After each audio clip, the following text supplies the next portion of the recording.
ഈശോ മിശിഹായ്ക്ക് സ്തുതിയായിരിക്കട്ടെ. ഞാൻ മാണിപ്പറമ്പിലച്ചൻ. നമ്മുടെ കർത്താവിന്റെ സ്വർഗാരോഹണ തിരുനാള്.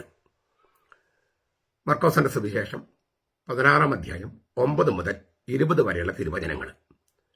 ആഴ്ചവട്ടത്തിന്റെ 1-ാം ദിവസം രാവിലെ ഉയർത്തെഴുന്നേറ്റതിന് ശേഷം അവൻ ആദ്യം മഗ്ദല മറിയത്തിന് പ്രത്യക്ഷപ്പെട്ടു. ഇവളിൽ നിന്നാണ് അവൻ 7 ഭൂതങ്ങളെ പുറത്താക്കിയിരുന്നത്. അവൾ ചെന്ന് അവനോടുകൂടെ ഉണ്ടായിരുന്നവരെ വിവരമറിയിച്ചു. അവർ ദുഃഖത്തിലാണ്ട് കരഞ്ഞുകൊണ്ടിരിക്കുകയായിരുന്നു. അവൻ ജീവിച്ചിരിക്കുന്നു എന്നും അവൾക്ക് കാണപ്പെട്ടുവെന്നും കേട്ടപ്പോൾ അവർ വിശ്വസിച്ചില്ല. ഇതിനുശേഷം അവരിൽ 2 പേർ ഗ്രാമത്തിലേക്ക് പോകുമ്പോൾ അവൻ മറ്റൊരു രൂപത്തിൽ അവർക്ക് പ്രത്യക്ഷപ്പെട്ടു. അവർ പോയി ബാക്കിയുള്ളവരെ അറിയിച്ചു. അവരുടെ വാക്കും അവർ വിശ്വസിച്ചില്ല. പിന്നീട് 11 പേർ ഭക്ഷണത്തിനിരിക്കുമ്പോൾ അവൻ അവർക്ക് പ്രത്യക്ഷപ്പെട്ട് തന്നെ ഉയർത്തെഴുന്നേറ്റവനായി കണ്ടവരുടെ വാക്ക് വിശ്വസിക്കാത്തത് നിമിത്തം അവരുടെ വിശ്വാസരാഹിത്യത്തെയും ഹൃദയകാഠിന്യത്തെയും ശാസിച്ചു. പിന്നെ അവൻ അവരോട് പറഞ്ഞു, നിങ്ങൾ ഭൂലോകത്തിലെല്ലാം പോയി സകല സൃഷ്ടികളോടും സുവിശേഷം പ്രസംഗിക്കുവിൻ. വിശ്വസിക്കുകയും സ്നാനം സ്വീകരിക്കുകയും ചെയ്യുന്നവൻ രക്ഷിക്കപ്പെടും. വിശ്വസിക്കാത്തവൻ ശിക്ഷാവിധിയിൽ അകപ്പെടും. വിശ്വസിക്കുന്നവരുടെ കൂടെ ഈ അടയാളങ്ങൾ ഉണ്ടായിരിക്കും. അവർ എന്റെ നാമത്തിൽ ഭൂതങ്ങളെ പുറത്താക്കും, പുതിയ ഭാഷകൾ സംസാരിക്കും, സർപ്പങ്ങളെ പിടിച്ചെടുക്കും, മാരകമായ എന്ത് കുടിച്ചാലും അവർക്ക് ഹാനി വരികയില്ല. രോഗികളുടെ മേൽ കൈകൾ വെച്ചാൽ അവർക്ക് സൗഖ്യം വരും. ഇങ്ങനെ കർത്താവായ യേശു അവരോട് അരുളി ചെയ്തതിനു ശേഷം സ്വർഗത്തിലേക്ക് എടുക്കപ്പെട്ടു. അവൻ ദൈവത്തിന്റെ വലത്തുഭാഗത്ത് ഇരുന്നു. അവൻ പുറപ്പെട്ട് എല്ലായിടത്തും പ്രസംഗിച്ചു.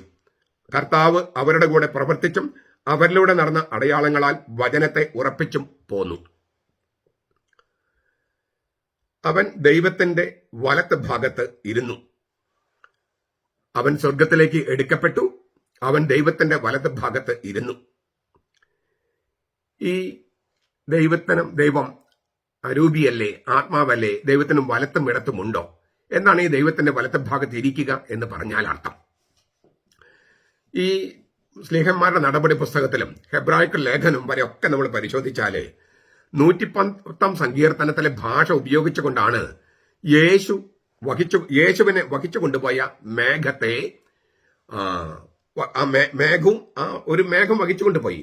അത് എവിടേക്കാണ് വഹിച്ചു കൊണ്ടുപോയത് ആ സ്ഥലത്തെക്കുറിച്ച് വിശദീകരിച്ചിട്ടുള്ളത് 110 സങ്കീർത്തനത്തിന് അടിസ്ഥാനമാക്കിയിട്ടാണ്. ഇതുകൊണ്ടാണ് പഴയ നിയമം മനസ്സിലാകാതെ പുതിയ നിയമം മനസ്സിലാകില്ല എന്ന് ഞാൻ എപ്പോഴും പറഞ്ഞുകൊണ്ടിരിക്കുന്നത്. നമുക്ക് പഴയ നിയമം പുതിയ നിയമം വേണം, ഉണ്ട് ബൈബിളില് എന്ന് നമ്മൾ എപ്പോഴും പറയുന്നതിന്റെ ഒരു പോയിന്റ് കൂടിയാണിത്. 110 സങ്കീർത്തനം ഉപയോഗിച്ചിട്ടാണ് യേശുവിനെ വഹിച്ചു കൊണ്ടുപോയ മേഘം ഏത് സ്ഥലത്തേക്കാണ് യേശുവിനെ വഹിച്ചു കൊണ്ടുപോയത് എന്ന് വ്യാഖ്യാനിച്ചിരിക്കുന്നത്. 110 സങ്കീർത്തനം പഴയ നിയമത്തിലാണുള്ളത്. അപ്പോൾ ദൈവത്തിന്റെ വലത്ത് ഭാഗത്ത് അവൻ ഇരിക്കുന്നു അല്ലെങ്കിൽ നിൽക്കുന്നു എന്നൊക്കെയാണ് ഈ 110 സങ്കീർത്തനം പറയുന്നത്. എന്താണ് ഇതിനർത്ഥം?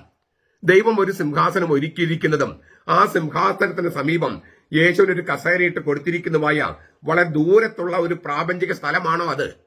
ദൈവത്തിന്റെ വലത്ത് ഭാഗത്ത് പറഞ്ഞു ദൈവം ഒരു കസേരയിൽ ഇരിക്കുന്നു, അല്ലെങ്കിൽ സിംഹാസനത്തിൽ ഇരിക്കുന്നു, വലത്തുവശത്ത് ഒരു സിംഹാസനം ഇട്ടിട്ട് അതിലിരിക്കാൻ പറയുന്നു. അങ്ങനെയുള്ള ഒരു പ്രപഞ്ചത്തിലുള്ള ഒരു സ്ഥലമാണോ അത്? പല സ്ഥലങ്ങളോടൊപ്പം സ്ഥിതി ചെയ്യുന്ന ഒരു സ്ഥലമാണോ അത്? തീർച്ചയായിട്ടും അല്ല. പല സ്ഥലങ്ങളോടൊപ്പം സ്ഥിതി ചെയ്യുന്ന ഒരു സ്ഥലത്തല്ല ദൈവം വസിക്കുന്നത്. ദൈവമല്ലേ? നിലനിൽക്കുന്ന എല്ലാ സ്ഥലങ്ങളുടെയും പീഠിക, പ്രമിസ് അവനാണ്. അടിസ്ഥാനം ദൈവമാണ്. അവൻ ഒരു സ്ഥലത്തിന്റെയും ഭാഗമല്ല. എല്ലായിടങ്ങളോടും അവൻ ബന്ധപ്പെട്ടിരിക്കുന്നു. അവയുടെ എല്ലാ സ്ഥലങ്ങളുടെയും കാലങ്ങളുടെയും സൃഷ്ടാവും കർത്താവുമാണ് അവൻ. തമ്പുരാനാണ് അവൻ.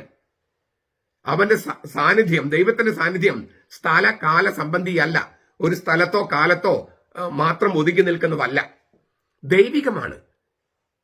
God's presence is divine, not a time bound, not a space bound. ഈ എല്ലായിടങ്ങളോടും ദൈവം ബന്ധപ്പെട്ടിരിക്കുന്നത് അവയുടെ സൃഷ്ടാവും കർത്താവുമായിട്ടാണ്. സൃഷ്ടിച്ചവനും നാഥനുമായിട്ട്, കർത്താവ് അതിന്റെ ഭരണകർത്താവായിട്ടാണ്. ഞാൻ ആവർത്തിക്കുന്നു, ദൈവത്തിന്റെ സാന്നിധ്യം എന്ന് പറയുന്നത് സ്ഥലകാല സംബന്ധിയല്ല, ദൈവികമാണ്. അതിനാൽ ദൈവത്തിന്റെ വലത്ത് ഭാഗത്ത് ഇരിക്കുന്ന എന്ന പദസന്ധിക്ക്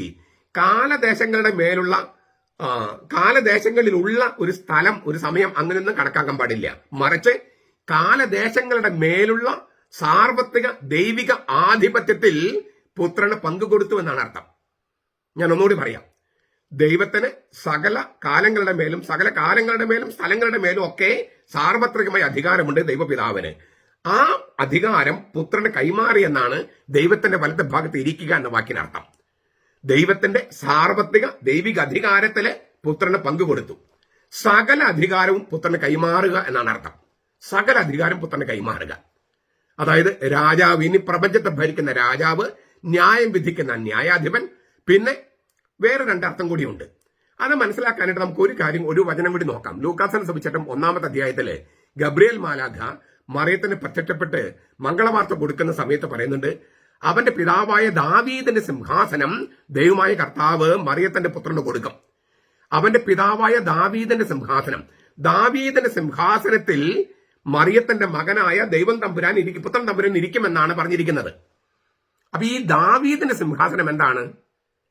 ദാവീദിന്റെ സിംഹാസനത്തിൽ ഇരിക്കുന്നു, ദൈവത്തിന്റെ വലത്തെ ഭാഗത്ത് ഇരിക്കുന്നു പറയുന്നു. ദാവീദിന്റെ സിംഹാസനത്തിൽ ഇരിക്കുമെന്നാണ് മംഗളവാർത്തയിൽ പറഞ്ഞത്.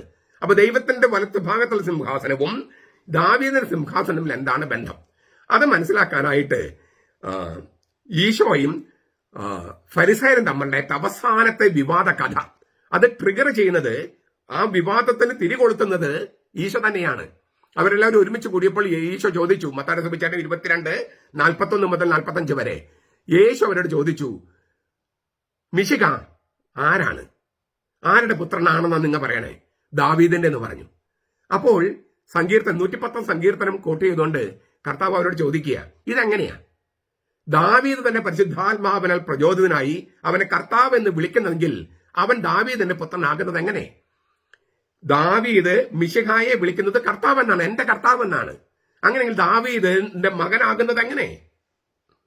അവർക്ക് ഉത്തരം പറയാൻ കഴിഞ്ഞില്ലെന്നാണ് അവിടെ പറഞ്ഞിരിക്കുന്നത്. അതായത് അതിന്റെ എന്താണ് കർത്താവ് പറഞ്ഞതിന്റെ അർത്ഥം, ഈശോ മിശിഹ പറഞ്ഞതിന്റെ അർത്ഥം? ദാവീദിന്റെ പുത്രൻ മാത്രമല്ല മിശിഹ, ദാവീദിന്റെ പുത്രൻ മാത്രമല്ല മിശിഹ, ദാവീദിന്റെ കർത്താവാണ്. അപ്പോൾ ദാവീദിന്റെ സിംഹാസനത്തിൽ ഇരിക്കുക പറഞ്ഞാൽ അന്ന് ഈ മരം കൊണ്ടുണ്ടാക്കിയതോ തടി കൊണ്ടുണ്ടാക്കിയോ ആയ ഒരു സിംഹാസനത്തിൽ ഇരിക്കാന്നല്ല അർത്ഥം. ദൈവത്തിന്റെ വലത്തെ ഭാഗത്ത് ഇരിക്കാന്നാണ്. ദൈവത്തിന്റെ വലത്തെ ഭാഗത്തിനെയാണ് ദാവീദിന്റെ സിംഹാസനത്തിൽ ഇരിക്കുക എന്നതുകൊണ്ട് ഉദ്ദേശിക്കുന്നത്. കാരണം ദാവീദിന്റെ പുത്രൻ മാത്രമല്ല ഈശോ മിശിഹ, ദാവീദിന്റെയും കർത്താവാണ്. ദാവീദ് അവനെ എന്റെ കർത്താവ് എന്ന് വിളിക്കുന്നു.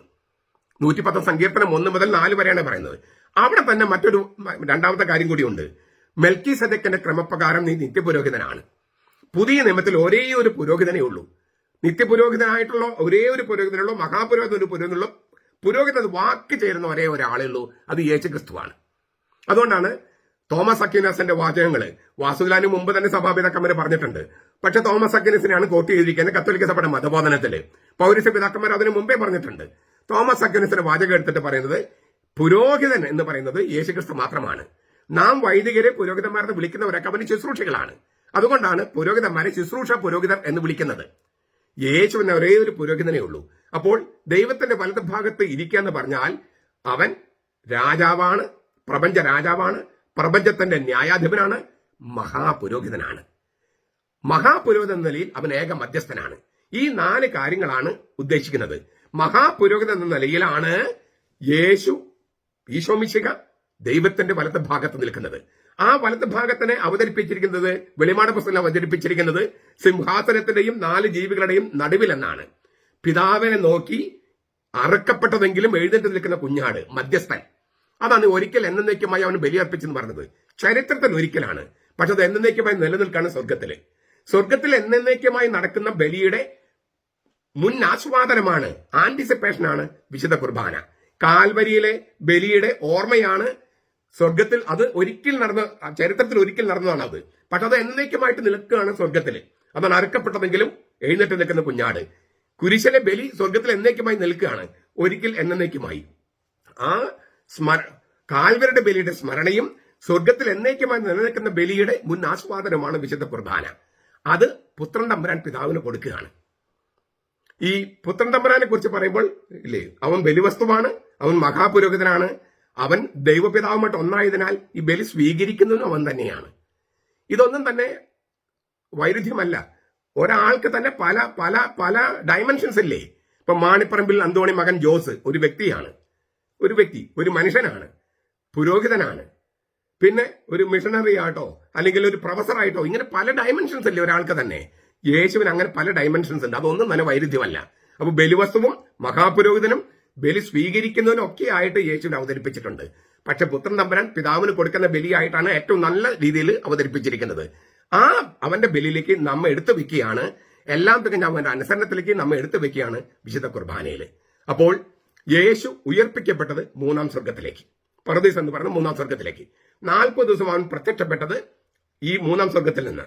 40-ാം ദിവസം അവൻ 7-ാം സ്വർഗം എന്ന് പറയുന്ന ദൈവത്തിന്റെ വലത്തെ ഭാഗത്തിലേക്ക് കരേറി. ആ ദൈവത്തിന്റെ വലത്തെ ഭാഗം എന്ന് പറയുന്നത് പുത്രൻ തമ്മിലാണ്. ഈ പറഞ്ഞ സകല അധികാരങ്ങളും ദൈവപിതാവ് പുത്രൻ തമ്മിൽ കൈമാറി എന്നാണ് അർത്ഥം. അല്ലാതെ വലത്ത് കിടത്തുന്ന അർത്ഥത്തിന് ആ അർത്ഥത്തിലല്ല. നമുക്ക് മാനസികമായിട്ട് സംസാരിക്കാനേ പറ്റൂ.